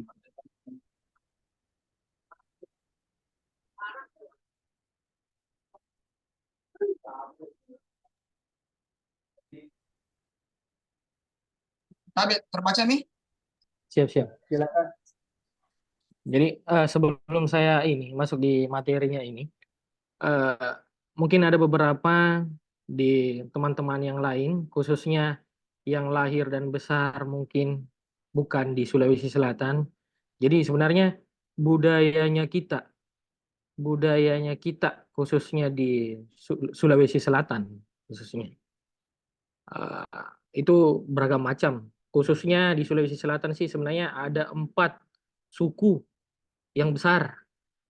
Itu ada ininya, ada monumen suku yang ada di Pantai Losari khususnya. Jadi saya memperjelas juga untuk perihal yang tadi mungkin ya, yang disampaikan kepada Bapak Pembina, di Sulawesi Selatan itu ada 4 suku besar di Sulawesi Selatan, yaitu Bugis, Makassar, Toraja, dan Mandar. Khusus untuk suku-suku yang ada di Sulawesi Selatan itu juga pusakanya juga berbeda-beda. Jadi di Sulawesi Selatan itu ada dua penamaan menurut saya. Ada 2 penamaan untuk Badik. Jadi untuk ras Makassar dia penyebutannya dia Badik. Untuk suku Bugis itu dia penamaannya Kawali begitu. Jadi kita masuk ke materi pertama ya. Tolong yang Alvar yang tadi. Secara umum Badik terdiri dari 3 bagian, yaitu hulu atau gagang, bila besi atau mata besinya, badiknya, dan warangka atau sarung badik. Adapun di luar daripada 3 itu ada namanya kalasa sebagai pelengkap badik. Di samping itu terdapat pula bagian-bagian lain dengan nama-nama dan makna tertentu dari setiap daerah. Badik selain memiliki bentuk-bentuk yang khas, setiap badik memiliki sisi-sisi atau pamor ketandaan masing-masing. Jadi badik itu ada badik Makassar, ada terdiri dari beberapa lacak atau ketandaan dari pembuatnya.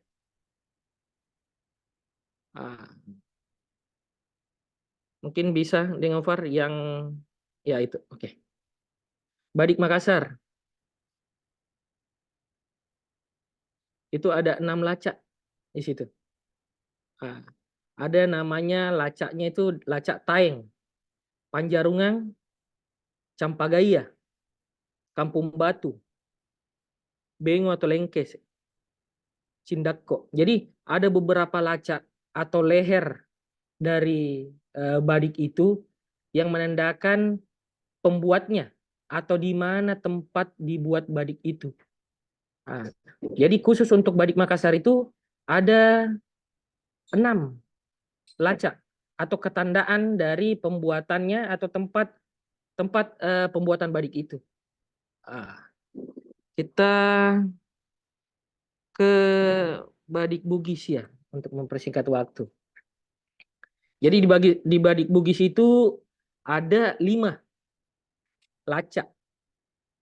5 lacak atau 5 ketandaan dari badik itu. Yang pertama adalah bila Badik Bugis. Lacaknya lacak luwu yang pertama. Yang kedua itu lacak toasi. Ketiga itu lacak raja. Berikutnya itu lacak gecong. Yang terakhir itu lacak salampuk. Jadi di Bugis juga itu sama seperti kayak Makassar. Ada beberapa lacak juga, ada beberapa ketandaan atau lacak itu bisa diidentitaskan sebagai badik yang berada di lokasinya lokasi mana begitu. Seperti kayak lacak luwu. Dia termasuk badik luwu, tetapi penempaannya kebanyakan untuk penempaannya itu di luwu. Jadi dinamakan lacak luwu begitu. Dan selanjutnya lacak toasi. Toasi itu ada juga yang masuk ke ketandaan Makassar ya mungkin ya. Masuk di ras Makassar juga. Ada namanya toasi juga. Toasi. Toasi itu hampir sama seperti kayak badik raja atau badik gecong yang ada di Bugis. Tetapi dia beda. Beda. Itu biasanya kita dapatnya di ini nih, di Pangkep ya, Pangkajet nih. Pangkep. Dan ada juga sih di daerah-daerah yang lain begitu. Selanjutnya badik raja. Ini kebanyakan di Bugis dia, khususnya di Bone, Sopeng, Wajo itu. Badik raja. Jadi badik raja itu beda dengan badik lagecong atau badik gecong. Begitu. Dia ketandaannya dia ada perbedaan di lekuk lehernya. Begitu. Selanjutnya badik gecong atau biasa orang sebut lagecong. Lagecong itu kebanyakan ya di daerah-daerah seperti kayak Bone, Sopeng, Wajo, Sidrap, itu kebanyakan itu lagecong. Lalu yang berikutnya itu badik lacak salampu. Salampu itu kebanyakan ini. Kebanyakan penyiar-penyiar agama Islam ya. Yang ini, yang apa ya? Yang kebanyakan dia bawa atau dia pergunakan begitu. Jadi ada beberapa lacak sih sebenarnya. Ada beberapa lacak. Di luar daripada ini juga ada beberapa lacak juga seperti kayak jenis badik atau lacak itu ini badik batu. Jadi teksturnya itu hampir seperti batu.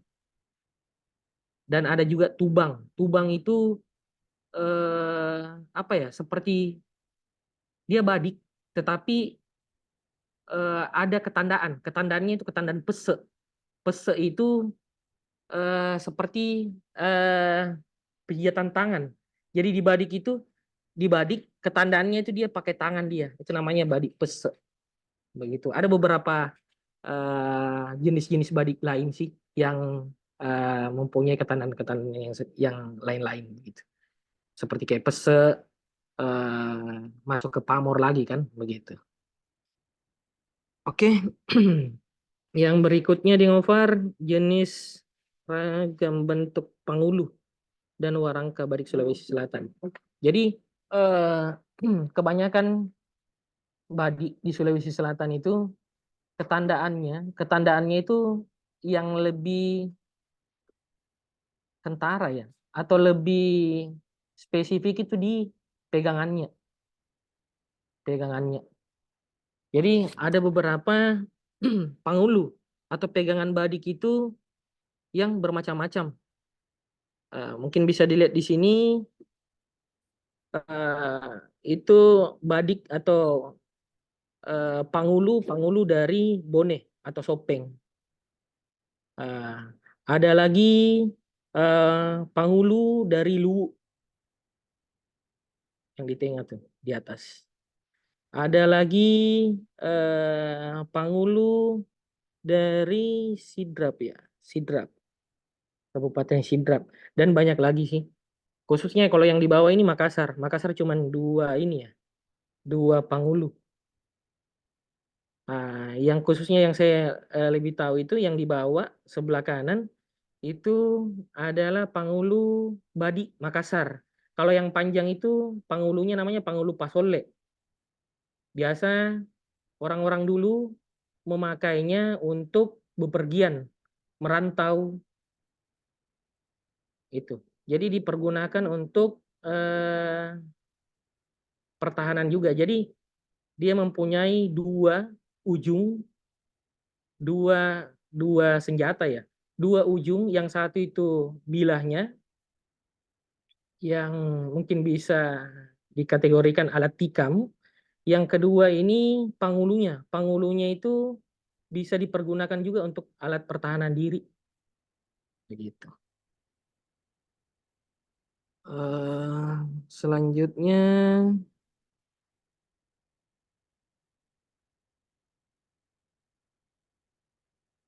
Selanjutnya mungkin ini. Ini adalah salah satu pemerhati pusaka yang ada di Sulawesi Selatan. Ini lembaganya saya, namanya Kursani. Diangkat dari nama ilmu kebal ya, dari Sulawesi Selatan. Nah, di situ maknanya ada dua tuh, ada Songko Pasoro dengan Songko Raca. Dan ada jabat tangan ya. Jabat tangan ada makna-makna tersendiri sih untuk itu. Cuman ini contoh aja untuk pemerhati pusaka atau logo komunitas atau himpunan yang ada di Sulawesi Selatan untuk pemerhati pusaka. Jadi ada beberapa, ada TBMPC, The Bugis Makassar Polo Besi Club, ada Polo Besi Luwu, Polo Besi Sidrap, GPBM Galeri Pusaka Bugis Makassar, ada Kursani, dan ada beberapa lagi mungkin yang lain. Dan saya juga kebetulan sebelum saya merantau ke Jakarta, saya aktif di dunia-dunia kesenian. Dunia-dunia kesenian itu khususnya acara-acara adat, karena mungkin dari kecil saya dididik dan saya dibesarkan oleh adat istiadat atau hal-hal yang mungkin ini ya bisa menjadi acuan ya mungkin untuk saya untuk cinta terhadap budayanya saya. Mungkin ada beberapa ini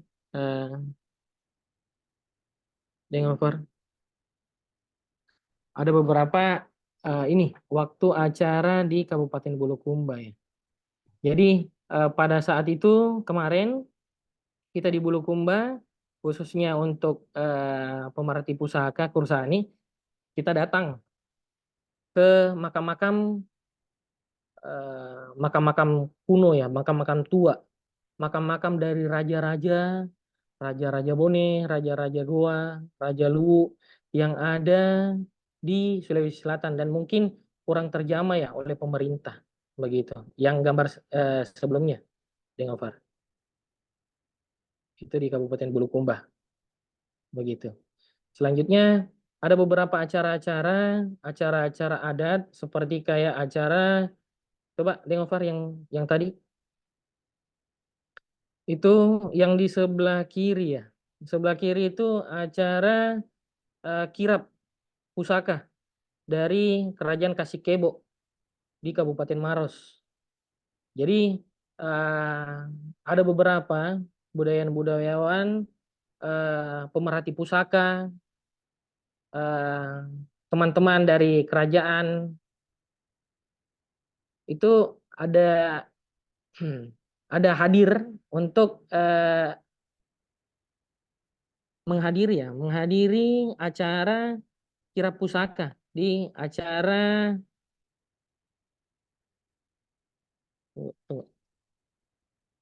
di Kerajaan Kasikebo, Maros. Yang kedua, yang di sebelah kanan itu kemarin ada dari Bapak Wali Kota yang sebelumnya, Pak Doni Pomanto, dia mengundang teman-teman pemerhati pusaka yang ada di Sulawesi Selatan. Ada beberapa komunitas pusaka diundang ke kediaman pribadinya untuk diskusi-diskusi kecil tentang adat istiadat, budaya dari Sulawesi Selatan. Begitu. Mungkin berikutnya. Oke. Oh, untuk masalah koleksi, karena mungkin di sini ininya saya pengoleksi ini, kolektor benda pusaka, jadi ada beberapa juga koleksi-koleksi benda-benda pusaka, khususnya untuk badik, tombak, keris dan lain-lain. Mungkin salah satunya saja yang saya tampilkan di sini. Ini adalah bisa dibilang tapi ya, atau pakaian kita, pakaian untuk acara, pakaian raja, ini namanya sele. Jadi ada dua juga, bisa dibilang keris kan, ada dua juga. Yang lurus itu biasa dinamakan sele, kalau yang ada lekuknya itu namanya lambah. Jadi bukan keris namanya. Kalau kita orang Bugis Makassar biasa, oh sebutannya semua sama tuh, keris. Tapi ada dua tuh. Ada lacak yang berbeda. Kalau yang lurus biasa dinamakan apa ya? Sele ya. Sele. Kalau yang ada lekukannya itu biasa dinamakan lambah, lambah 3, lambah 5, lambah 7. Nah, mungkin itu saja sih. Sebenarnya saya bukan bidangnya saya mungkin, cuman saya hobi dan mungkin siapa tahu mungkin ada kita bisa diskusi-diskusi di sini. Saya bukan di sini bisa dibilang dikategorikan pemateri karena saya juga sama belajar juga. Itu aja sih mungkin dari saya. Mungkin kalau mungkin kita bisa diskusi, ada yang kita bisa sampaikan di sini kita sharing-sharing bareng begitu. Mohon izin mungkin itu saja mungkin yang saya bisa sampaikan. Terima kasih banyak teman-teman yang lain. Saya mohon maaf juga kalau saya pada malam hari ini belum terlalu belum terlalu bagus untuk ininya bawa materinya karena mungkin agak ada kesibukan yang saya bisa ini mungkin tadi izin.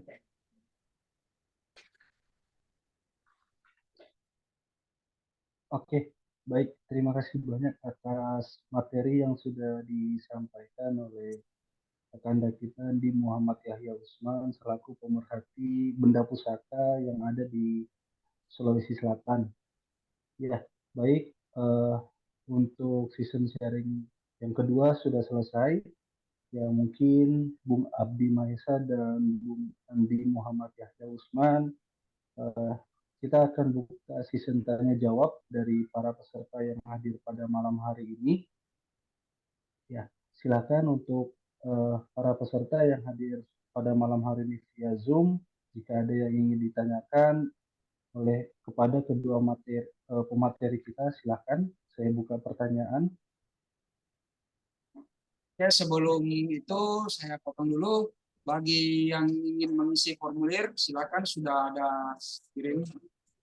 Ini kolom settingan untuk mengisi daftar apresiasi ya. Biar terima kasih.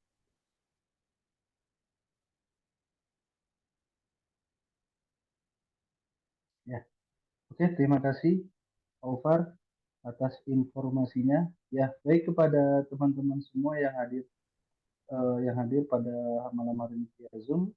Silakan jika ada yang ingin menanyakan kepada kedua pemateri kita.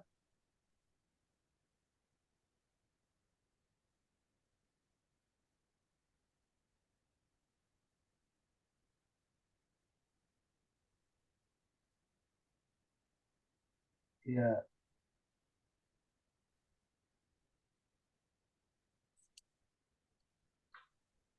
ya silakan saya buka sistem tanya jawab.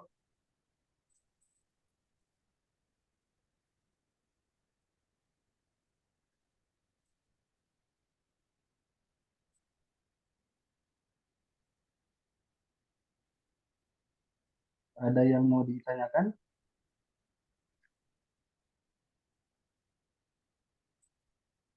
Atau saya sendiri boleh bertanya? Ovar, siapa tahu ada yang mau ditanyakan Ovar? Silakan dulu Mbak dulu. Tadi Kalau saya saya ada yang dengar pertanyaanku saya masih terngiang-ngiang ini. Tapi saya dulukan dulu kalau memang moderator. Silakan. ya mungkin ada yang mau ditanyakan sebelum eh, Ovar atau ya sudah kalau begitu kalau memang belum ada yang mau bertanya saya coba eh, mengajukan pertanyaan kepada Bung Abdi Mahesa. Ya, saya sangat tertarik membaca materi yang tadi dibawakan mulai dari ragam budaya Sulawesi Selatan dalam pemajuan kebudayaan. Nah, pertanyaan saya, apakah sampai saat ini eh, adat istiadat yang berlaku di Sulawesi Selatan seperti eh, apa namanya eh, uang panai atau seperti itulah dijodohkan atau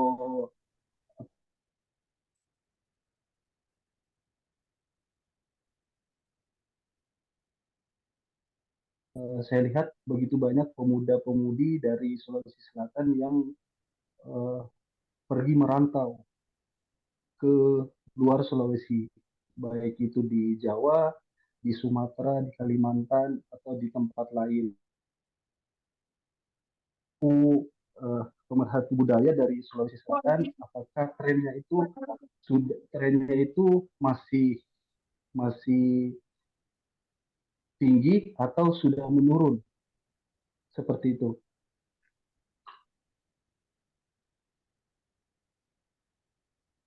Silakan Ibu.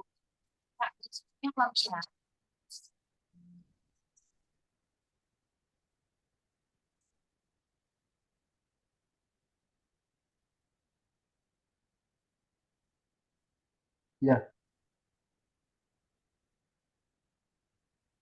Silakan.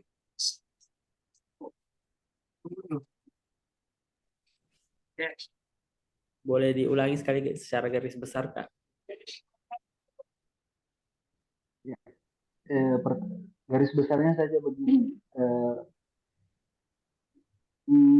Sampai saat ini untuk eh, pemuda-pemudi Sulawesi Selatan, apakah masih berkeinginan untuk dijodohkan atau mencari pasangan hidupnya karena di Sulawesi Selatan sendiri terdengar dengan uang panai seperti itu karena di Jakarta saja banyak yang menanyakan ke saya itu uang panai betul atau tidak karena bisa sampai eh, puluhan ratusan juta sampai miliaran. Nah, apakah itu masih sampai sampai sekarang atau sudah turun seperti itu?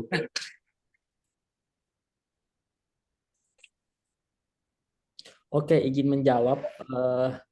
Untuk tentang fenomena uang panai, bahwa sekarang itu masyarakat ada juga yang namanya cinta, dia harus memilih sesuku atau bahkan gengsi sehingga dia harus nekat menikah dengan suku, dan uang panai itu menjadi syarat utama karena apa eh, syarat utama dari perkawinan, ya.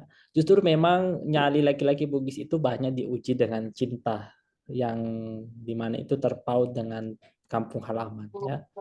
Justru banyak orang yang cari merantau itu karena mau membuktikan bahwa dia ini seorang laki-laki yang bertanggung jawab, mampu memenuhi berapapun tawaran yang diberikan oleh keluarga dari perempuan.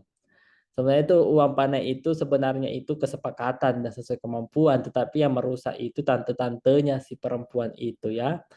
Jadi fenomena ini sebenarnya banyak orang yang tetap menempuh itu, walaupun dia sadar bahwa harus melalui uang panai. Dan memang kalau memang laki-laki sejati pasti berapapun yang ditawarkan pasti dia akan lewati itu, karena cinta itu tidak diukur dengan materi ya. Pengorbanan itu tidak harus diukur dengan uang. Tetapi rasa cinta itu sebenarnya juga ketika laki-laki itu mampu sampai ke situ, itu namanya cinta sejati. Itu dari perspektif lain. Bahkan dari perspektif yang lain pula ada mengatakan bahwa uang panai itu merupakan salah satu komoditas ya, komoditas perempuan. Tapi saya tidak sepakat dengan itu. Saya mengatakan bahwa cinta itu harus lebih di atas materi. Sehingga berapapun materi yang dihantarkan itu tidak berpengaruh dengan uang panai ya. Jadi saya sepakat juga bahwa minat pernikahan sesuku itu cukup banyak ya, cukup ini. Bahkan banyak masyarakat yang menempuh jalan pintas ya. Bahasa Bugisnya Andre Dolo baca doa di Mundri. Artinya dia eksekusi di belakang makan daging. Karena dengan eksekusi itu pergaulan bebas, terjadi hal yang tidak diinginkan, ya orang makan daging ya. Jadi uang panainya itu langsung turun 50% demi untuk menjaga aib dan harga diri si perempuan itu. Jadi itu justru berdampak negatif juga karena banyak orang demi menikahi pasangannya dia menempuh jalan pintas tanpa melalui jalan yang sebetul-betulnya jalan laki-laki sejati. Mungkin seperti itu Kakanda Adnan. Oke, baik. Terima kasih. Terima kasih banyak, Bung. Ya. Karena sampai sekarang saya dengar masih banyak juga berita-berita seperti itu. Jadi banyak orang bertanya-tanya sama saya karena masalah uang panai. Entah itu ratusan juta sampai miliaran. Sedangkan itu pun saja istri saya sama mertua juga sempat nanya soal uang panai itu betul apa tidak. Karena istri saya dari Jawa. Begitu. Jadi itu yang saya tanyakan tadi. Ya, tapi terima kasih banyak sudah diberikan jawaban yang sangat baik dan lugas. Ini saya membacakan pertanyaan dari chat yang diberikan oleh Kakanda Sudarman. Izin bertanya, awal mula adanya uang panai di Sulsel bagaimana? Terus awal mula tante-tantenya calon mempelai wanita ikut-ikut menentukan uang panai. Ya, itu pendapat dari Bung Abdi Mahesa. Bagaimana itu? Yang saya baca ya Bang ya di kolom di chat ya. Di kolom chat. Apa ya? Izin bertanya apa di Iya sebenarnya itu fenomena sekarang itu uang panai itu bahasa Bugisnya kan duit mendre ya. Kalau bahasa Makassar uang panai ini merupakan biaya operasional ya. Ini tante-tantenya ikut campur karena dia butuh baju seragam ya. Seragam, dia butuh juga tumpangan atau aksesoris-aksesoris yang dia butuhkan sehingga dia campur tangan ya. Banyak yang mau komentari itu. Itu sebenarnya saya juga sangat miris ya dari uang panai itu yang ditentukan oleh tante-tantenya karena memang kalau orang mau makduta itu bukan ke orang tua perempuan tapi ke tantenya atau omnya ya. Jadi ada namanya tradisi anjang-anjangan ya atau mamanu-manu itu orang dulu harus sampai bukan ke rumah orang tua tapi sampai ke rumah tantenya untuk melamar ya. Jadi wakil dari orang tua itu adalah tantenya ya. Jadi yang menentukan uang panai itu walaupun dari final rapat keluarga ya musyawarah keluarga bahwa 120 juta tapi pas sampai hari H tantenya yang nimbrung 130 juta. Orang belum sempat jawab, langsung disodorkan air gelas. Saat tamu itu minum tusuk itu air gelas karena haus berpikir atau haus perjalanan, itu dianggap bahwa dia menerima berapa tawaran itu. Jadi kadang itu kalau pesan saya kalau mau melamar itu jangan dulu diminum sebelum sepakat ya. Kadang itu ini diplomasi ibu-ibu. Jadi 150 juta disodorkanlah air gelas. Tapi minum ki, capek ki kayak gini. Orang tidak tahu apa-apa langsung dia minum. Oh pas, oh ya sepakat, alhamdulillah. Padahal tujuannya bukan itu. Jadi itu bentuk komunikasi mereka ya sesama mereka. Jadi saran saya kalau ada mau dilamarkan keluarganya jangan dulu dimakan apa-apanya tuan rumah sebelum sepakat apa yang menjadi ketentuan. Seperti itu, Kanda. Oke, baik. Bagaimana Kanda Sudarman atas jawaban yang sudah diberikan sama Bung Abdi Maesa? Ada yang Aman, aman. aman atau Aman. Awan nih kata tadi awan. Aman dan terima. Terima pengantin laki-laki. Balas sih kata tante. jadi Aman. mungkin kalau seandainya mau melamar sama di Makassar perlu diajak mungkin Bung Abdi Maesa biar bisa Ya, saya sudah 3 kali pergi ya, melamar, diterima, ya. tapi mungkin ditolak karena faktor umur dan pengalaman yang masih minim. Tapi Jadi faktor uang pandai tidak ada di uang pandai itu kan dibawakan pada waktu acara namanya Mapendre Doi ya. Itu ada. Mapetuada. Itu dibawa di situ karena itu yang mau dipakai untuk acara pernikahan nanti. Itu besarannya uang pandai itu ditentukan pada waktu lamaran ya, pada waktu lamaran. Jadi dalam tradisi adat di Sulawesi Selatan itu uang pandai itu merupakan syarat teknis ya.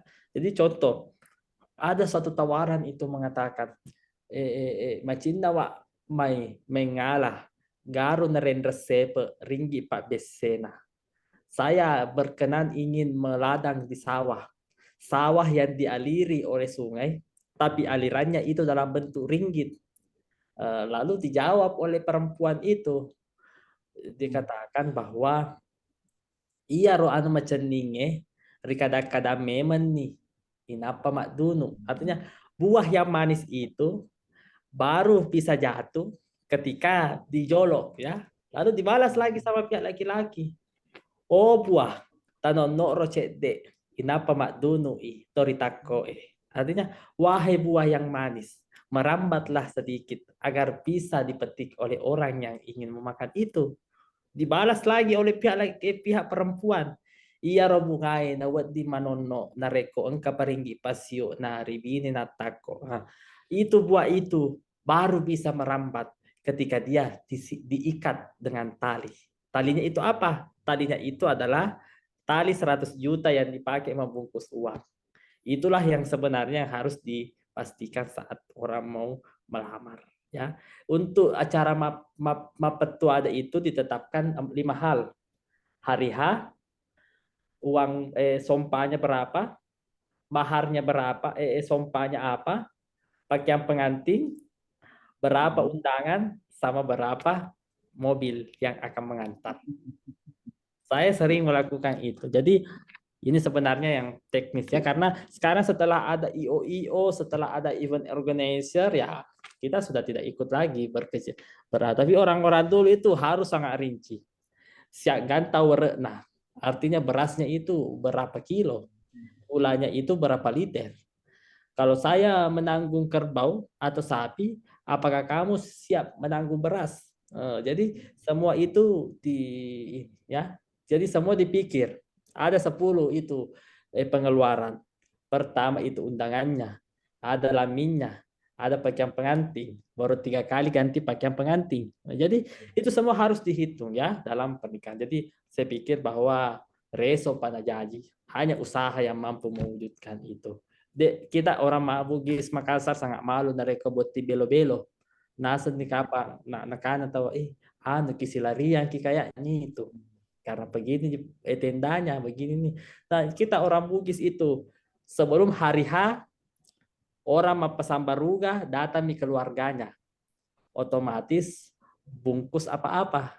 Tidak mungkin kita mau kasihkan kambing-kambing.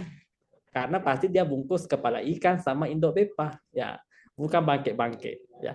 Jadi pengeluaran cukup banyak itu juga di pranikah ya, karena biasanya seminggu sebelum hari H sudah datang nih keluarga dari berbagai kampung untuk adakan mapeteto serapo, apa ente serapo, mendirikan tenda.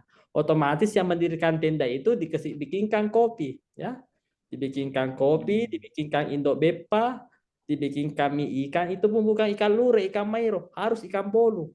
Karena kalau pulang pasti membungkus kepala ikan dan pasti bawa indok bepa pulang ke rumahnya karena bukan bangke-bangke yang dikasihkan di toples ya.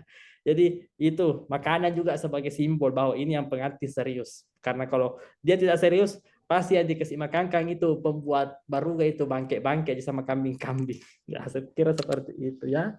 Barangkali ada pertanyaan lagi. Ya, bagaimana Kanda Sudarman, sudah siap? Masih mencari. Masih mencari Karek. Berat. Itu kalau gagal bisa disidang itu, bisa kena tuntutan hukum itu. Ya, dia Hanya melawan hukum adat. dia luka taruh ada. Artinya dia melengseri ucapannya pada kita orang Bugis Makassar, taruh ada taruh gaul. Cocok. Jangan kita dulu ya, jadi komitmen itu menjadi salah satu modal untuk mendapat kepercayaan ya. Berarti Silakan memang kita harus Muhammad cari Abdul dulu Ghaffar tantenya. mau bertanya. Aufar mau bertanya, Aufar. Silakan Aufar. Assalamualaikum warahmatullahi wabarakatuh. Ini mungkin kepada Daengku Abdi Mahes tadi. Tapi Daengku, Ya, silakan. mungkin pernah kenal namanya ini yang dibawa yang Andi Mantra Bumi. Ya, Saya pernah baca, saya pernah lihat satu judul literasinya itu yang saya masih bingung. Ini di luar dari konteks Wampana ya, karena kalau Wampana dibahas pasti lucu-lucu. Ini saya lebih sedikit ke dalam materi kata bangsawan.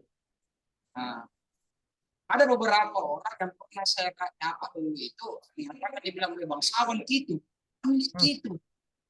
Oh, betul itu. Sedangkan saya baca dari literasinya di Mantra Bumi dengan judulnya itu bangsawan adalah sikap, mungkin KBD, Tengku. Maksudnya apa itu saya masih bukan tahu lebih rinci itu jawabannya itu bangsawan adalah sikap atau bangsawan adalah gelar. Yang mana yang baik yang betul? Ya, bangsawan itu ada filosofi Bugis yang mengatakan bahwa Mariase tenatatiki, Mariawa tandirumpui. Artinya ketika dia di atas, dia tidak menetesi orang di bawahnya. Tetapi ketika dia tidak di bawah, ketika dia menjadi asap, dia tidak mengasapi hal-hal yang ada di atasnya. Walaupun ada pesannya leluhur, nah mau bacok-bacok ku anak, ajak muka puang-puang. Walaupun kamu orang biasa, jangan sembarang kau sapa dia puang. Karena tidak semua bangsawan itu memiliki karakter yang layak untuk disapa puang. Ya. Jadi bangsawan itu adalah role model. Bangsawan itu adalah orang yang menjadikan dirinya, mengabdikan dirinya saromase ya. Dia memiliki modal sosial ya. Jadi sebaik-baiknya bangsawan, sebaik-baiknya seorang ningrat itu ketika dia memiliki sulapa apa ya. Dia memiliki sifat air. Air itu ya dia menyucikan. Dia ini hadir untuk sebagai penyejuk suri tauladan. Dia menjadi tanah. Tanah itu menghidupkan, bermanfaat. Banyak tanaman tumbuh dari tanah. Itu jadi role model. Yang ketiga dia menjadi angin. Angin ada di lembah, ada di pegunungan, dataran rendah, meniup semua. Artinya dia harus adil. Dan dia juga harus bersifat api.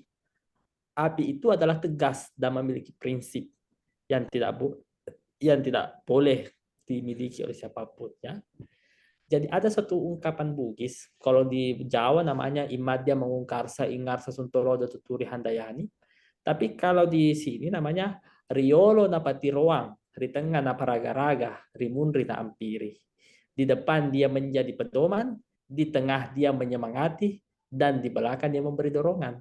Nah, jadi di dalam prinsip bangsawan sejati itu, di dalam dirinya, dia harus memiliki pertama sikap saromase, artinya memiliki kepekaan. Yang kedua itu maca panasiti naja, artinya pintar dan mampu mengenal batas. Yang ketiga yaitu adalah warani pinamageteng, berani tapi dia tegas.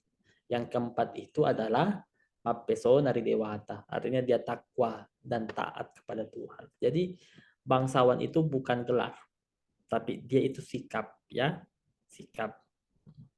Jadi aja nang kare sewatau mu pakaryawa na sabaiga na abad niga miseng abad tiren na rupa tahu. Jangan ada satu orang yang kita rendahkan karena kita tidak tahu asal usul orang itu dari mana, ya. Jadi di dalam keluarga saya pun juga si pakatau yang lebih utama. Nareko mu pakatau itawe pada mutu ku ale mu pakatau. Artinya kalau kau menghormati orang, sama saja kau menghormati diri kamu. Ya. Jadi ada suatu bentuk sanksi sosial yang diberikan orang-orang terhadap mereka yang hanya bayang-bayang saja. Contoh, Andi bawa mie. Bawa mie itu maknanya sangat, sanksinya sangat kuat, itu sarkas. Hanya Andi saja. Aru bawa mie. Hanya bangsawan-bangsawan saja. Jadi itu tidak memiliki makna secara kualitas, ya, seperti itu. Barangkali masih bisa ada satu penanya lagi. Terima kasih Bang Aufar. Terima kasih. Tapi begini, yang dimaksud yang dikatakan bilang bangsawan itu, yang menilai orang bangsawan itu siapa sebenarnya itu? Apakah orang lain atau diri sendiri? Saya bilang, wah, kalau bilang saya ini bangsawan, pasti berat. Iya bangsawan. Tapi kalau misalnya dibilang dia dinilai dari orang, oh dia bangsawan, orang yang punya penilaian begitu. Bangsawan itu memang secara genealogi, tetapi sikap bangsawan itu dimiliki oleh siapapun. Siap. Terima kasih. Terima kasih Bang. Siapa tahu, tapi kali masih ada lagi satu penanya. Silahkan. Silahkan. Silahkan. Kanda sepertinya mau bertanya. Silahkan Kanda.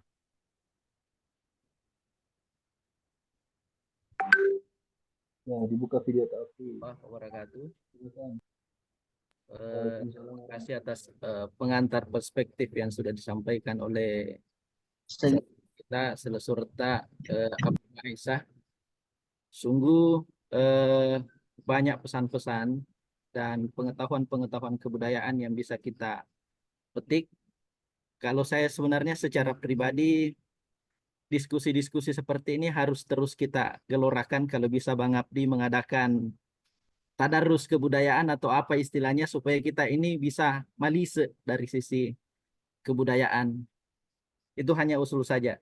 Sebenarnya ada 15 poin pertanyaan yang ingin saya sampaikan, tapi karena waktu sudah larut jadi cukup satu saja yang saya sampaikan.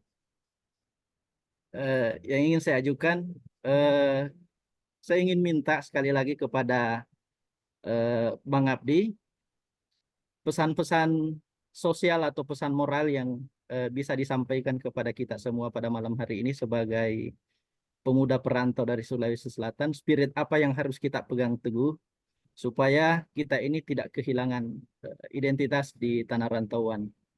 Mungkin itu pertanyaan yang bisa saya sampaikan. Terima kasih kesempatan yang disampaikan oleh moderator.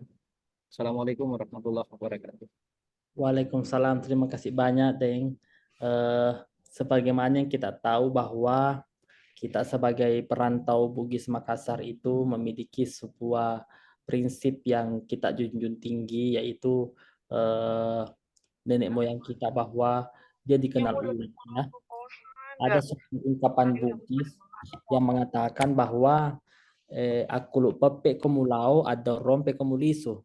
Artinya bergundul izinlah engkau pergi, berbulu suaklah engkau kembali, ya. Jadi ke ibarat jaga setelah dia pulang dia bergundul, setelah dia pulang dia kembali dalam keadaan penuh, ya. Lalu bahwa ada juga satu ungkapan dalam Lagaligo yang mengatakan bahwa pada panini mana ni menang wakat tonangan ripola lemu tenataro pilalo siak le wakae mupola langi maperi. Hindarkanlah wahai pasukan perahu tumpangan kalian, namun bila ia tidak memberimu jalan baru engkau menempuh jalan terakhir. Artinya di saat Sawiri Gading berlayar tapi dia diserang oleh musuh, dia diserang, dia harus menghindar, dia harus lari. Tetapi kalau dia masih mengejar kita, maka pantang kita untuk mundur demi harga diri kita.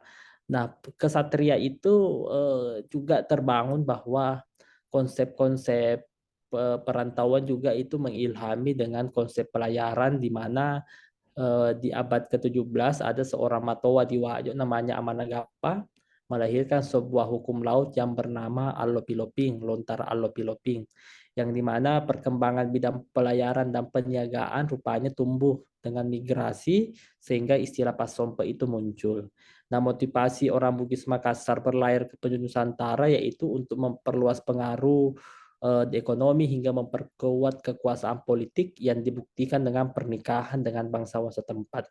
Nah, kenyataan ini memberikan gambaran historis yang inspiratif kepada kita bahwa nenek moyang kita sejak dahulu sangat handal dalam berdiplomasi, dalam bidang politik, dan bernegosiasi dalam dunia ekonomi, sehingga penyebaran orang Bugis Makassar menjangkau banyak pantai dan pulau. Penyebarannya ini yang cukup luas ya, karena tadi semangat merantau itu.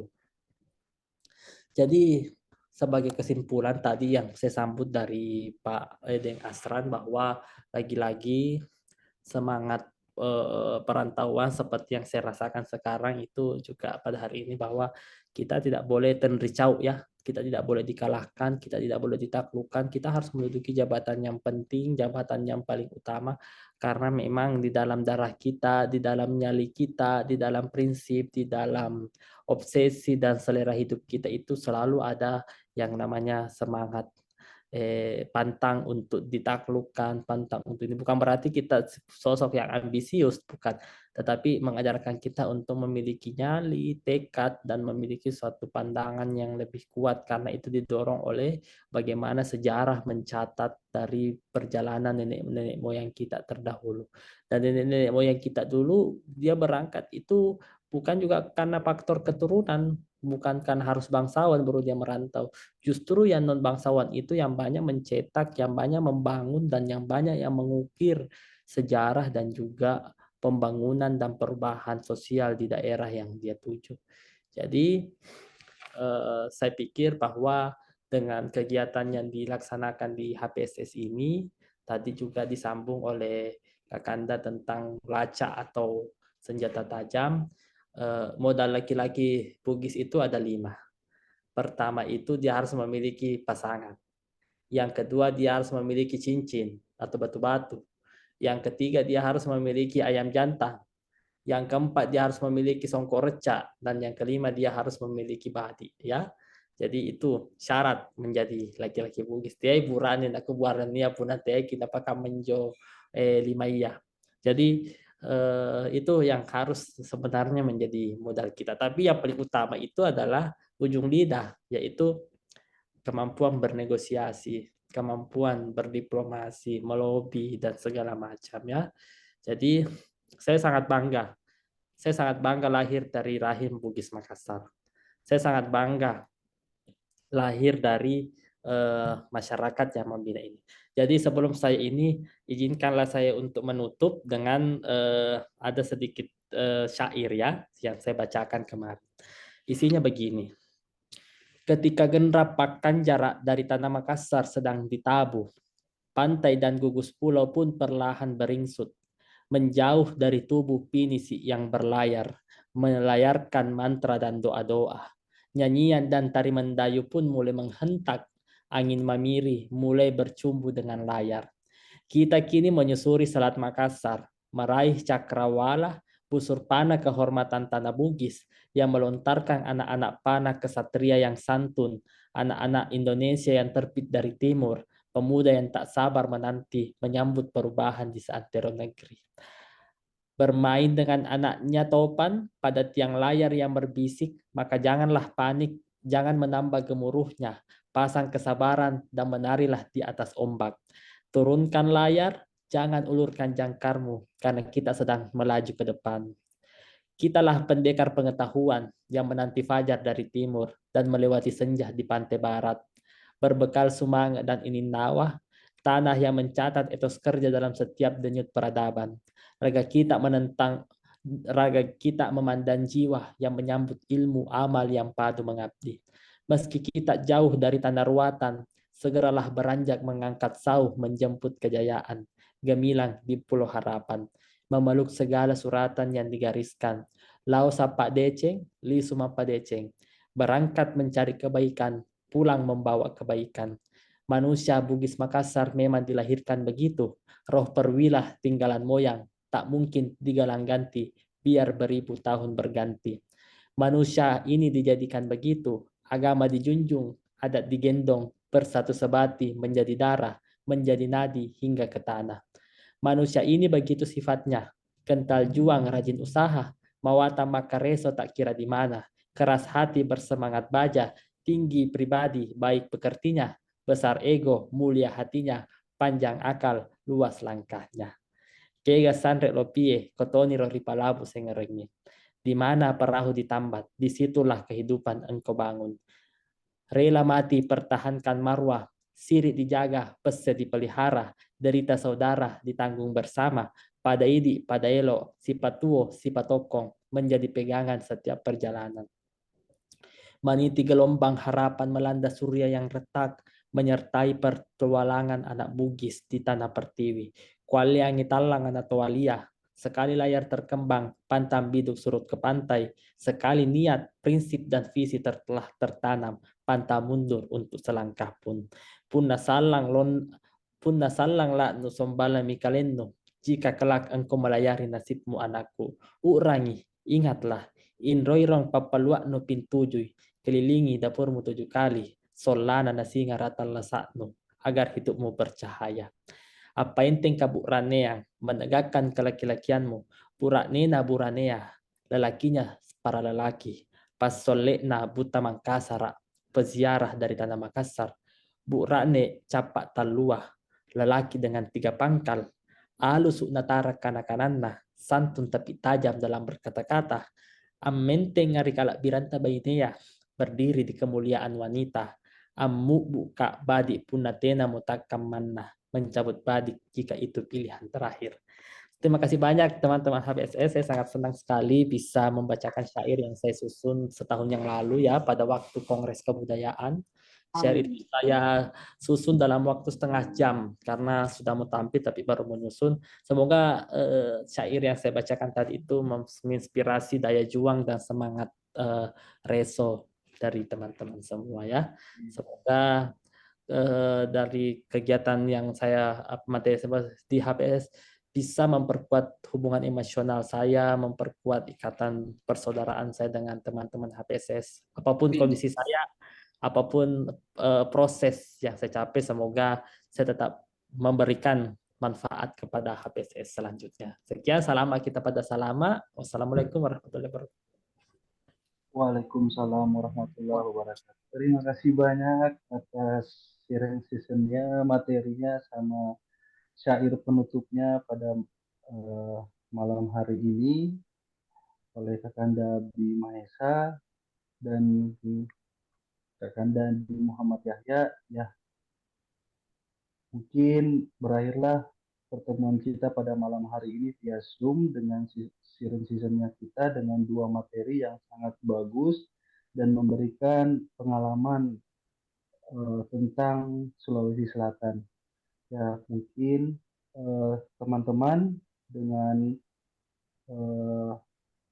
acara sudah selesai, maka saya selaku moderator mengucapkan permohonan maaf jika ada salah kata baik mulai pembukaan sampai akhir, dan saya mengucapkan terima kasih banyak kepada Bang Abdi Mahesa atas sharing sessionnya pada malam hari ini. Semoga bisa bermanfaat dan menambah pelajaran kepada pemuda-pemudi Sulawesi Selatan yang ada di tanah rantau. Ya, mungkin itu saja yang bisa saya sampaikan dari moderator. Terima kasih banyak atas waktunya kepada seluruh pengurus dan teman-teman semua, terutama dari Bang Abdi Mahesa atas waktu dan kesempatannya. Ya, sekian dari saya. Wabillahi taufiq wal hidayah. Wassalamualaikum warahmatullahi wabarakatuh. Waalaikumsalam.